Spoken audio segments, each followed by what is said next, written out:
Muy buenas a todos, chicos, ¿qué tal? Soy Javier Tocinillo de AV Pasión. Estamos en otro vídeo más, en este caso de los mejores settings de la NanoCell Nano 91, Nano 90 y Nano 86. Así que vamos allá. Bueno, como decía, vamos a ver un vídeo de los mejores settings o opciones de imagen posibles para la serie NanoCell de 2020, pero también os servirá seguramente para la 2019 sin ningún problema, ya que son extremadamente similares. Antes de nada, comentaros. Como siempre digo, los vídeos de settings son los mejores porque son los que están más cerca de la norma cinematográfica que la industria impone. Esto quiere decir un color cercano al Delta 65, un color sin sobresaturar, tampoco pasando de luz OLED, tener también en cuenta el tema de los filtros que tienen que estar desactivados, etc. Luego hay algunas opciones que son variables, como por ejemplo la luz OLED, que la norma nos impone 100-120 nits, que aproximadamente correspondería a un brillo de unos 30-32 en luz OLED aquí, todo calibrado con sonda. Pero que personalmente siempre recomiendo que lo subáis, dado que el rango SDR no es absoluto, como pasa con el HDR, sino que es relativo, como subir o bajar toda la gama, y generalmente 100-120 nits hoy en día, a no ser que estéis en un entorno muy oscuro, suele ser demasiado poco. Y luego temas como el True Motion, que sabéis que deben estar desactivados, pero casi todo el mundo también prefiere activar un punto 2. Por lo tanto, siempre diré el valor correcto y luego el valor que yo os recomendaría. Así que vamos allá. Vale, ya estamos aquí, estamos en una demo SDR. Siempre me preguntáis, ¿cómo puedo poner los settings en SDR o HDR, etcétera? Muy sencillo, ponéis contenido en SDR, es decir, por ejemplo, un Blu-ray, una serie de Netflix que ponga que sea 1080, etcétera, y os saltará el modo SDR, que es todo aquel rango que no sea HDR o Dolby Vision, que tiene settings diferentes y que saltarán cuando pongáis una película, una serie, lo que sea, en HDR o en Dolby Vision, ¿vale? Los settings son independientes, con lo cual se guarda para cada uno de los modos. Bueno, estamos en SDR. Yo recomendaría, ya que tiene el modo de imagen Filmmaker Mode, que lo aprovechéis y lo utilicéis, que sustituya al antiguo Technicolor, o si no os gusta por lo que sea, pongáis el modo cine. De todas formas, en LG todos los settings que pongamos, por lo menos los cinéfilos, cuando los retoquemos se quedan exactamente igual, así que el que más os guste. El modo Filmmaker además tiene la ventaja también de que conmuta automáticamente, se activa la opción que está en el televisor para ello, así que podéis tener un setting diferente, más salido de la norma o lo que sea, puesto, y cuando pongáis una película automáticamente se pondrá el modo Filmmaker. Como comentaba, la luz de fondo, como veis, ya viene en 37, que es 120 nits, o 32, que son 100 nits justos, que es lo que la norma establece. Sobre esto he leído bastante controversia de los settings que yo utilizo, y siempre indico que tengo un salón bastante iluminado y me gusta salirme de la norma bastante y poner la luz OLED alta. Lo correcto, lo que indica la norma, es no pasarse de 100-120 nits aproximadamente. Lo que la mayoría de gente suele hacer, utilizar un valor de 200-220 nits, que suele rondar la luz OLED entre 70 y 75. Por lo tanto, si estáis en un entorno extremadamente oscuro, lo podéis poner a norma, 32 o 35, o 37, perdón. Si estáis en un entorno iluminado, lo podéis poner a 60, 70 sin problemas. Lo que digo, en SDR, como os guste. Yo, personalmente, no me gusta tenerlo a norma, así que suelo tenerlo bastante alta. Como digo, 70, 75, 80... Bueno, explicado esto, el contraste debe estar en un valor en el que no nos aplaste los niveles de compresión del blanco debido a las sucesivas conversiones de los reproductores y de los televisores, como expliqué en un vídeo aparte que tenéis de trucos para configurar la imagen. Eso corresponde en las LG al menos a un valor de contraste de 92, 93, 94 aproximadamente. Tenéis que utilizar el patrón White Clipping, ver por lo menos hasta la barra 242, 243, 244 por ahí. Porque aunque el contenido establecido de los discos y en el contenido 1080 y 4K nos muestra hasta el 235, como se demostró gracias al calibrador de AVS Forums con un espectrofotómetro profesional, hay ciertos niveles que están por encima que el televisor también muestra debido a las conversiones que hace en la cadena desde el reproductor hasta el televisor. Así que debemos establecer un poquito más encima ese valor hasta el 242 más o menos. Por lo tanto, un contraste más o menos de ese valor, ¿vale? No lo subáis más porque quemaremos ciertos niveles del blanco. Brillo en 50, nitidez, aquí lo más correcto es 0 y le pasa un poco como al True Motion. Si queréis tener una imagen completamente lo más cercana a la norma posible sin discusión, esto debe estar en 0. Seguramente mucha gente diga, es que entonces la imagen pierde nitidez. Bueno, pues lo podéis subir al 15, que es lo que yo suelo tener en mis televisores, y ganaréis un poquito de nitidez extra sin tampoco excederse en los perfiles de los objetos apareciendo dientes de sierra. Más de 15 sí que empieza a aparecer, así que yo lo dejaría en 15. Lo más correcto, lo norma, establece 0. Ya vosotros decidiréis. Color en 50, tinta en 0, controles avanzados. Todo apagado, como veis, el rango de color automático para que conmute entre el 709, el 601 y el 2020. Gamma, aquí en la gamma en SDR tampoco está establecida cuál es el valor correcto. Suele rondar entre 2,2, 2,4 y luego el BT1886 es una fórmula muy interesante que lo que hace es utilizar una gamma 2,4 en la parte baja y una gamma 2,2 en la parte alta. De esa forma conseguimos unos negros más intensos que corresponderían al 2,4 y unos blancos más brillantes que corresponderían al 2,2. Para que lo entendáis rápidamente, es una especie de mezcla entre ambos. En OLED no tiene sentido, porque este y este son exactamente el mismo tipo de gamma, pero en LCD sí que hay diferencia, así que yo recomendaría el BT1886. Es bastante bueno para un LCD. Temperatura de color cálido 2, aquí insisto, no podéis cambiarlo a cálido 1, se pone la imagen muy blanquecina, muy azulada, el correcto es cálido 2. Y nos queda el modo de control experto, controles avanzados, perdón. Y nos queda el opciones de imagen. Aquí tenemos todos los filtros, como veis, todos en off.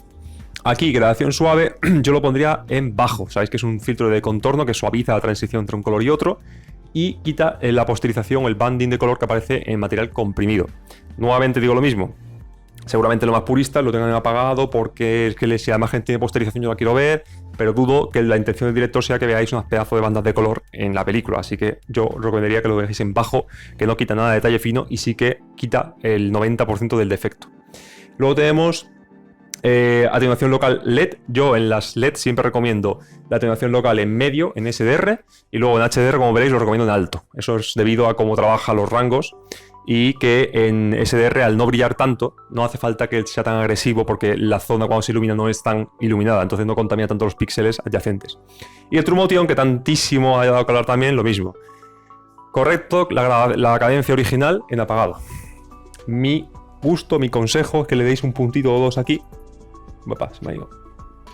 Por ejemplo, es que no veo con el foco aquí. Por ejemplo, en 2 y este que es el de blur que sirve para fuentes 60 Hz en 0. 2.0 va a suavizaros un poquitín el movimiento sin parecer extremadamente exagerado, o incluso 1.0, ya depende de vuestra tolerancia. Y la verdad es que este año no hay prácticamente artefactos, así que yo no encuentro ninguna desventaja en utilizarlo. Si queréis ser extremadamente puristas, lo podéis desactivado y listo. Y ya tenemos el modo SDR completamente calibrado con unos colores supernaturales, una imagen cinéfila, ajustada a norma, etc. Vale, una vez teniendo en cuenta esto, para TDT, dado que no estamos en un panel OLED, no vais a tener problema con las retenciones. Cogería estos settings, pondría el modo cine, pondría la retroiluminación al valor que más os guste, dependiendo de las condiciones lumínicas de vuestra casa. El color, en lugar de utilizar el cálido 2, pondría el cálido 1, y luego en lugar de utilizar los filtros de reducción de ruido en apagado, los pondría en mínimo. Y quizá el color dinámico en bajo.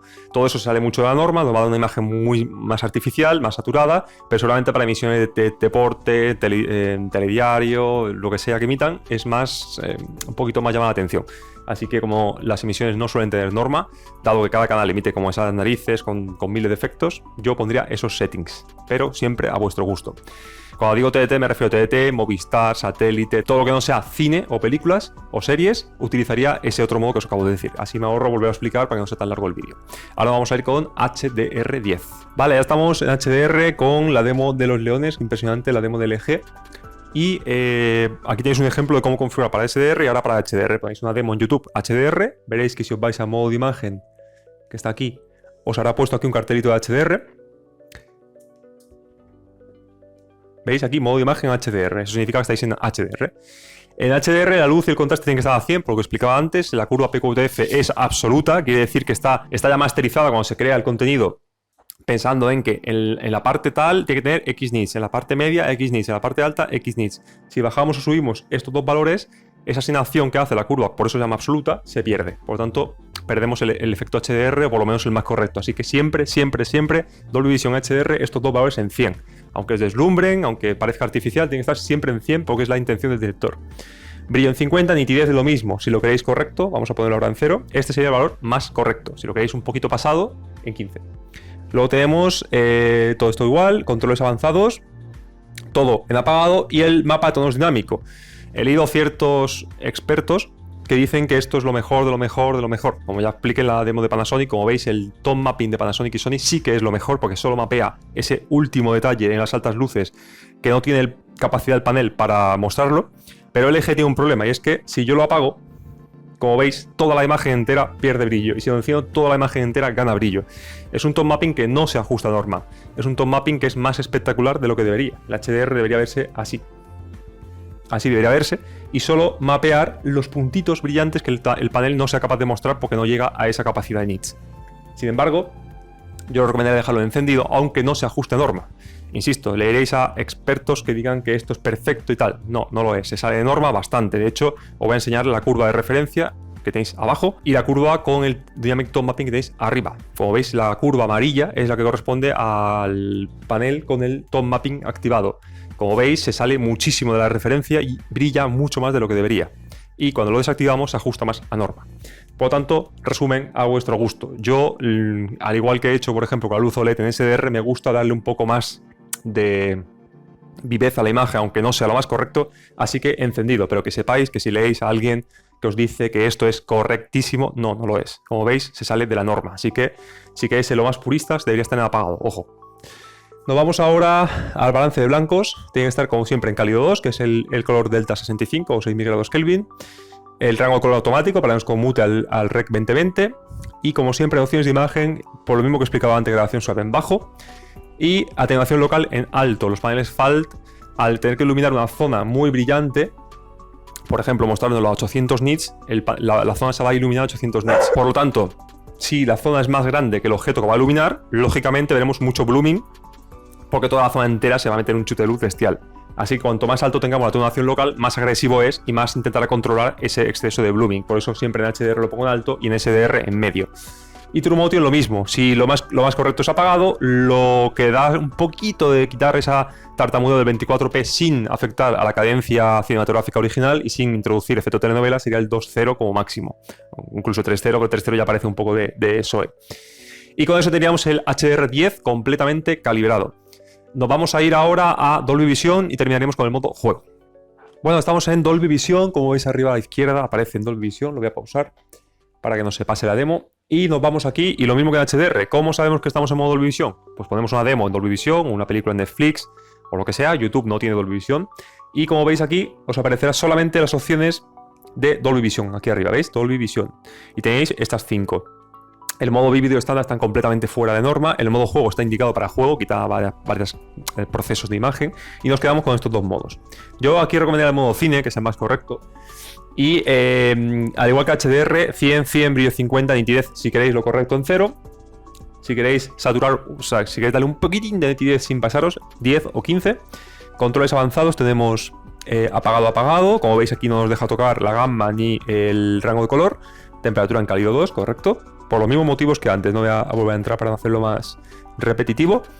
Apagado, grabación suave apagado, Dolby Vision se masteriza 12 bits, aunque luego lo muestre a 10 bits. Y esa especie de super sampling que se llama, ya hace que el banding sea anecdótico y a lo mejor si veis 30 películas en Dolby Vision vais a ver banding en una, como mucho. Así que no merece la pena para nada activar este filtro en Dolby Vision. Además puede interactuar de forma un poco mal con el contenido de Dolby Vision, así que mejor dejarlo apagado. Atenuación local en alta, igual por el motivo que el HDR, y el True Motion lo mismo. Si lo queréis dejar cinematográfico total, será apagado, y si no, usuario 2.0, ¿vale? Y ahora quería explicaros una cosita, que es que en Dolby Vision, en este modelo creo que no, pero en la OLED, por ejemplo, hay un pequeño problema, es que se levanta el negro. Eso lo veréis vosotros mismos. Si ponéis contenido Dolby Vision y veis que en completa oscuridad, por ejemplo, una escena en una cueva, el negro ya no es negro, sino que se vuelve gris, ¿vale? Muy exageradamente. O, por ejemplo, un fundido a negro con los créditos se ve gris. Seguramente sea debido a que la OLED de 2020 tiene un pequeño problema con ello. Y hace falta bajar un puntito el brillo de Dolby Vision. Solo de esos modelos y solo de momento hasta que el LG lo solucione. Así que, como veis, no siempre los settings son los mismos porque depende del modelo, puede haber una pequeña diferencia. Luego tenéis el modo Dolby Vision Cine en casa, que podéis poner los mismos settings que hemos puesto aquí. Y lo que hace es lo mismo que hace el Dynamic Tone Mapping en HDR, ¿recordáis? Sobrebrillar mucho la curva PQ o UTF de referencia para que parezca más brillante. Seguramente a mucha gente le guste, sobre todo de día, porque el Dolby Vision y HDR son un poco oscuros para verlo de día, así que esos modos ya ayudan a que de día levante un poco la parte de los detalles en sombra y se pueda ver mejor. Lo podéis utilizar de día y de noche el modo cine, por ejemplo, sin problemas. Aunque sepáis que el modo más correcto cinematográficamente hablando es el modo cine. Y ahora, una vez que hemos hecho eso, nos vamos a ir directamente al modo juego para juegos en SDR y juegos en HDR y terminaremos el vídeo de settings. Vale, chicos, estamos aquí con nuestro Dark Souls. Como bien sabréis, es un juego 1080 o 4K, depende de la resolución si estáis en PC. SDR, no tiene HDR, así que seguramente si nos vamos aquí veréis cómo aparece en SDR. Veis que no aparece ningún cartel de HDR por ningún lado, por lo tanto estamos en SDR. Lógicamente en juegos tenéis que poner el modo juego, que baja el input lag hasta unos 12-13 milisegundos, lo cual es una auténtica pasada. Luz de fondo, lo mismo, a vuestro gusto. Aquí sí que no hay norma al no ser cine, así que podéis poner en función de vuestras condiciones de la sala. Contraste, aquí sí que debéis ver hasta el 255 parpadear en el patrón white clipping, que si no recuerdo mal, creo que era 85. Al menos en mi modelo, lo tenéis que comprobar vosotros. Os bajáis el white clipping, lo metéis en un pendrive, lo reproducís y tenéis que ver con el modo juego hasta el 255 de las barras blancas parpadear. Porque en juegos sí que se utiliza hasta ese rango. Brillo 50, nitidez, en juegos sí que yo siempre pondría el 0, no me gusta añadirle artificialmente nitidez. Como los juegos no tienen una norma establecida, igual que sí que tienen el cine, sí que os recomendaría ponerlo en color 60 o 62, más o menos, y en controles avanzados le podéis poner, por ejemplo, los reductores no, pero el rango de color lo podéis poner, por ejemplo, en extendido, para darle un poquito más de saturación a los colores, dado que no tienen norma. Lo que sí tienen norma es en el grading, es en la utilización de la gamma. Siempre se suelen utilizar a gamma 2,2, así que aquí sí que tenéis que poner gamma 2,2, ¿vale? Balance de blancos, lo mismo. Aquí temperatura de color, yo pondría cálido 1. Cálido 2 es muy cálido para juegos, y media es demasiado frío, demasiado azul, así que cálido 1 lo encuentro un punto intermedio bastante interesante. Al que le guste la imagen cinematográfica 100% en juegos, también puede utilizar los settings que hemos puesto antes. Aquí, con el modo juego, no hay ningún problema, ¿eh? Esto no es una Biblia que vaya a misa, ni yo soy aquí Mesías, ni nada. No os preocupéis, que cada uno puede ponerlo a su gusto. Para eso se ha comprado el televisor. Y nos quedan las opciones de imagen. Como veis aquí está todo apagado, grabación suave ayuda un montón en juegos, un montón, y no añade nada de input lag. Los juegos sí que utilizan mucha compresión, sobre todo en los colores, para comprimir más los juegos, así que ayuda un montón ponerlo en bajo, porque va a quitaros un montonazo la posterización y el banding de color, sobre todo en cielos, etc. Si no, poned por ejemplo Horizon Zero Dawn, mirad el cielo y poned el filtro en bajo y no veréis la diferencia tan bestia. Atenuación local en medio y True Motion apagado para no añadir input lag, lógicamente. Y con eso tenemos el modo juego terminado. Y ahora, si cogéis un juego HDR, el Horizon Zero Dawn, cualquiera de PC que tenga HDR, lo ponéis exactamente igual, pero veréis que pone modo de imagen HDR. Pues ponéis el modo juego dentro del HDR y los settings ponéis exactamente los mismos, excepto retroiluminación y contraste, que tiene que estar a 100, ya que por lo que he explicado antes en el modo cine. Y luego la atenuación local yo la pondría en alto, ¿vale? Para quitar ese exceso de blooming que se puede producir en imágenes HDR. Y con eso terminamos el vídeo, espero que os haya gustado. Lo he intentado comprimir lo máximo posible explicándolo todo, que es bastante complicado. Y lo dicho, también tened en cuenta que esto es una base de los settings más correctos. Luego, en algunas opciones, como habéis visto, yo me salgo de la norma y os explico el porqué, y ya decidís vosotros si lo queréis poner o no. Y luego tenéis unas imágenes fuera de la norma claramente, como es el de juego o el de la TDT satélite, que me gustan más así. Pero como siempre digo, no os fiéis de los expertos que veáis por los grupos de Telegram, por los foros de internet, y tened en cuenta que el televisor lo habéis comprado vosotros, lo habéis pagado vosotros. Hay teles muy caras que valen un pastizal y lo podéis configurar como queráis vosotros. Lo más correcto es una cosa, lo que más os guste es otra, y tenéis que ponerlo a vuestro gusto porque la tele la habéis pagado vosotros. Que nadie os diga cómo ponerlo de forma obligatoria, que os haga sentir mal si no lo ponéis así. Porque como digo, la habéis comprado vosotros y bastante caras son. Así que sin más, ahora sí me despido de todos vosotros, espero que os haya gustado. Estamos rozando los 25.000 personas, una auténtica barbaridad. Os doy muchísimas gracias desde aquí de Pasión, así que un saludo y muchísimas gracias de nuevo a todos vosotros.